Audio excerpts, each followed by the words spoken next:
12 months దాటిన పిల్లల దగ్గర నుంచి పెద్దవాళ్ళ వరకు ఇష్టంగా తింటారు. అంతే బెనిఫిట్స్ కూడా ఉంటాయి ఈ దోశ తినడం వల్ల. దీనికోసం ఒక బౌల్లోకి 1 కప్ మకానా, 1 కప్ ఉప్మా రవ్వ, 1 కప్ అటుకులు తీసుకోవాలి. నేను ఎర్ర అటుకులు తీసుకున్నాను, మీరు నార్మల్ అటుకులన్నా తీసుకోవచ్చు. వాటర్ వేసుకుని ఒక అరగంట పాటు నానబెట్టుకున్న తర్వాత మిక్సీలో వేసుకుని లైట్గా వాటర్ని యాడ్ చేసుకుంటూ మిక్సీ పట్టుకోవాలి.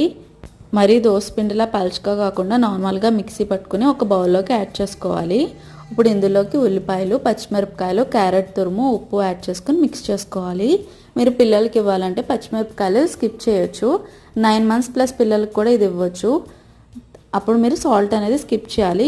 మీడియం ఫ్లేమ్లో పెట్టుకుని చిన్ని గుట్టి దోశల కింద వేసుకుని లైట్గా ఆయిల్ని స్ప్రెడ్ చేసుకోవడమే. రెండు వైపులా ఒక 2 నిమిషాల పాటు వేయించుకోవాలి. చాలా సాఫ్ట్గా ఉంటాయి, పిల్లలైతే చాలా ఇష్టంగా తింటారు. ఈ రెసిపీ నచ్చితే లైక్ చేసి షేర్ చేసి మన ఛానల్ని సబ్స్క్రైబ్ చేయండి. Thanks for watching.